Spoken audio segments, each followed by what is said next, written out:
That's sort of a bounty He gun. said he fired to get us to stop. He didn't mean to hit me. And it wasn't much because the bullet just fell right out. After a little while, I mean, nobody had to pull it out. Charles Bronson. The name alone brings to mind a steely gaze, a quiet intensity, and the undisputed king of on-screen tough guys.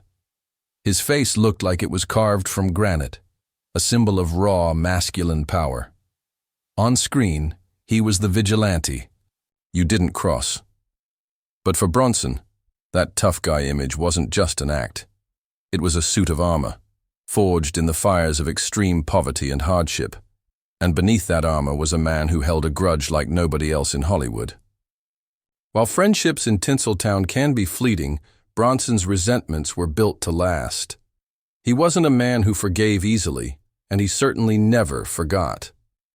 Now Bronson never left behind some official handwritten hate list, but over the decades, a clear pattern emerged from the stories told by those who knew him, worked with him, and sometimes even feared him. It's an unofficial collection of names, people who reportedly crossed a line through betrayal, disrespect, or personal insults that Bronson just couldn't let go. Today, we're digging into the legendary feuds, the on-set blow-ups, and the bitter insults that fueled a lifetime of resentment. This is the story of Hollywood's ultimate tough guy and the enemies he made along the way. To understand why Charles Bronson held a grudge, you have to understand the man he was. And to do that, we have to go back to a place of desperate poverty that shaped every part of him. He wasn't born a movie star. He was born Charles Dennis Bakinski on November 3, 1921, in a Pennsylvania coal mining town. He was the 11th of 15 kids, all crammed into a tiny shack owned by the coal company. The poverty wasn't just bad, it was absolute. Bronson later said his family was so poor, he sometimes had to wear his sister's hand-me-down dresses to school. It was a brutal and often loveless existence. In one interview, Bronson confessed he wasn't even sure if he loved or hated his own father. Affection was a luxury they just couldn't afford. He once remarked that the only time he remembered his mother touching him was to pull lice out of his hair. The town itself was bleak, a place built only to serve the coal company. When Bronson was just 10, his father died, and young Charles was forced to follow him into the one place he hated, the coal mines. He earned $1 for every ton of coal. He dug, working in total darkness. He said the experience left him feeling like the lowliest of all forms of man, and it bred a profound inferiority complex and a quiet, simmering rage that never left him. His escape finally came in 1943 when he was drafted into the Army Air Forces for World War II. For the first time, he was well-fed and well-dressed. It was his ticket out. After the war, he drifted between jobs, before joining a theater group, not for the love of art, but because he was impressed by how much money actors made. His rugged looks, a product of his harsh upbringing, got him noticed. But that chip on his shoulder, placed there in the suffocating darkness of the mines, never went away. On set, he was quiet, reserved, and professional. He didn't make small talk or hang out. This wasn't arrogance. It was a shield. This was the man who arrived in Hollywood, a man who knew exactly what it felt like to be disrespected and who swore he would never tolerate it again. If you had to cast Charles Bronson's polar opposite, you'd probably land on someone like James Garner. Where Bronson was brooding and silent, Garner was all easygoing charm and quick wit. Audiences loved him.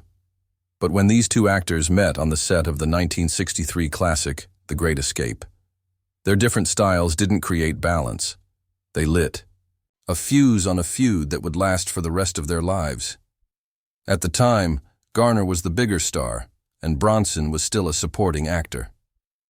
That dynamic alone might have been enough to create tension with a man like Bronson, who was hyper-aware of his status. In his brutally honest 2011 memoir, The Garner Files, James Garner did not mince words. Charles Bronson was a pain in the ear. "Frew," he wrote flatly. He called Bronson bitter and belligerent, accusing him of using people. Garner just couldn't stand what he saw as Bronson's hostile behavior, claiming he carried a massive chip on his shoulder. But according to Garner, this feud boiled over from on-set tension to a full-blown confrontation at Garner's own home. He tells a story about inviting Bronson over for a poker game about a year after filming wrapped, maybe as an attempt at a truce. It backfired completely. During the game, Bronson lost a hand of about $50 to a young extra. When Bronson allegedly tried to take back his bet after the fact, Garner stepped in, insisting he pay the kid what he owed. Garner wrote that Bronson became enraged.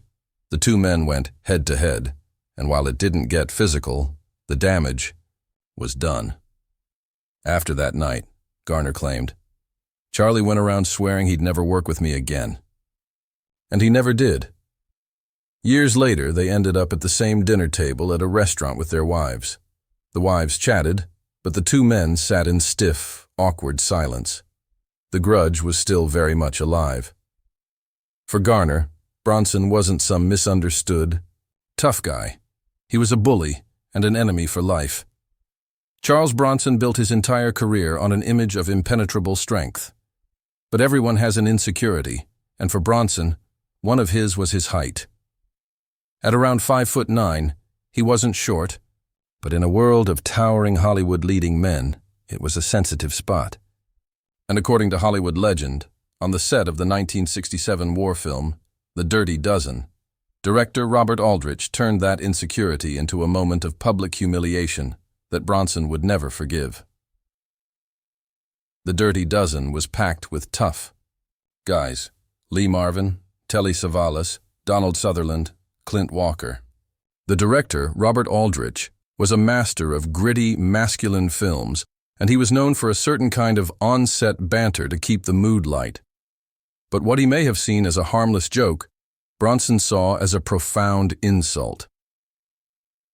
The story goes that for one particular shot, Aldrich deliberately placed Bronson in a lineup right between the two tallest actors in the cast, 6'4" Donald Sutherland and the imposing 6'6" Clint Walker. The visual was ridiculous, with Bronson dwarfed by the two giants. The crew and some of the cast started to laugh. Everyone was in on the joke, except Bronson. To him, this wasn't funny. It was a director using his power to make him look small, literally and figuratively. In that moment, the man who had fought his whole life to be seen as more than the lowliest of men was reduced to a punchline about his height. He reportedly became furious. The incident didn't just ruin his day, it's said to have poisoned his relationship with Aldrich forever. While there's no official proof, it's been claimed for decades that Bronson held a silent veto over Aldrich. If a project came his way with Aldrich's name on it, Bronson would walk. A seemingly harmless prank may have earned the director a permanent spot on Bronson's blacklist. By the late 1960s, Bronson was a bigger star in Europe than he was at home. American studios still saw him as a character actor, but European audiences saw a leading man. This led him to France in 1968 for a film called Adieu l'ami, or Farewell, Friend. And on that set, he came face-to-face with the king of French cinema, the impossibly handsome and effortlessly cool Alain Delon, who was also a producer on the film, had personally pushed for Bronson to be his American co-star. On paper, it was a massive opportunity for Bronson, but the dynamic on set was simmering with professional rivalry and a clash of two very different types of movie stars. Delon was the suave matinee idol. Bronson was the granite-faced miner from Pennsylvania. The Feuds film was designed as a vehicle for Delon. But then something unexpected happened. Charles Bronson stole the show. European audiences went wild for him. His quiet, menacing power was a perfect foil to Delon's smooth style, and the movie became a massive box office hit. The film's success is even credited with helping turn Bronson's other film, Once Upon a Time in the West, into a huge hit in Europe after it had initially flopped. Suddenly, Bronson was a European superstar, and this is where the rumored feud began. According to Hollywood law, this sudden shift in the spotlight created a quiet, competitive animosity.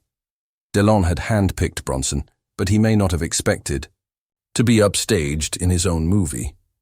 Unlike his other feuds, this one wasn't about a single blow-up, but more about the slow burn of professional jealousy. They would work together again, but the initial camaraderie was reportedly gone.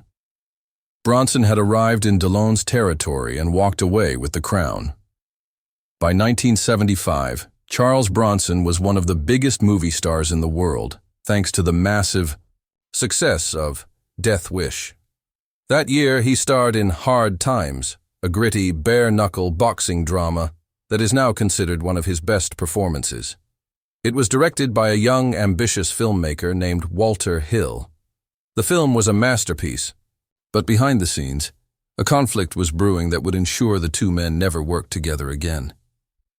And at the center of it was the one person Bronson protected above all else, his wife, Jill Ireland. Bronson and Ireland's love story was legendary. He had famously met her while she was married to his co-star David McCallum and told him to his face, "I'm going to marry your wife." And he did. Their bond was intense, and Bronson insisted on casting her in many of his films. In Hard Times, Ireland was cast as his love interest.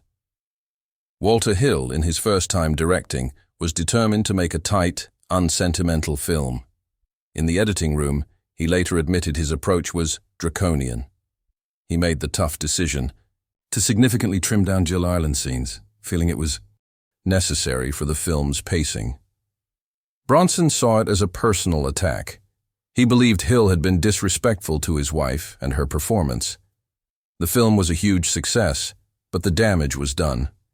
Hill later recalled that he and Bronson had kind of a falling out. The relationship turned permanently frosty. Hill described seeing Bronson at a party 5 years later, just staring at him from across the room, like a gunfighter in a bar in a Western, without saying a word.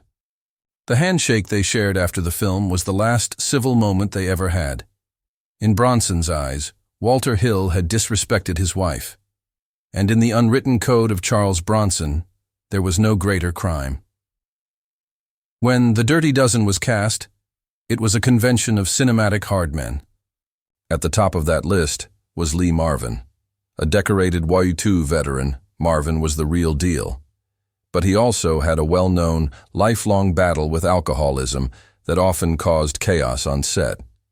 And for Charles Bronson, a man who demanded professionalism, the chaos was a cardinal sin. Their clash wasn't about ego, it was about recklessness. The film's producer, Ken Hyman, recalled one day when an intoxicated Marvin was required to drive a vehicle with Bronson in it. The idea of being in a car with a drunk driver pushed Bronson to his breaking point. According to Hyman, Bronson's frustration exploded, and he allegedly lunged at Marvin, screaming. It took the producer and crew members to physically separate the two stars. On another occasion, Marvin went missing right before a big night shoot. Bronson grew furious as he waited.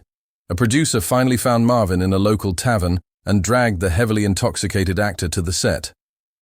When Marvin finally stumbled into place, a livid Bronson reportedly confronted him, and once again, producers had to step in to prevent a fight. Their feud was one of unspoken contempt.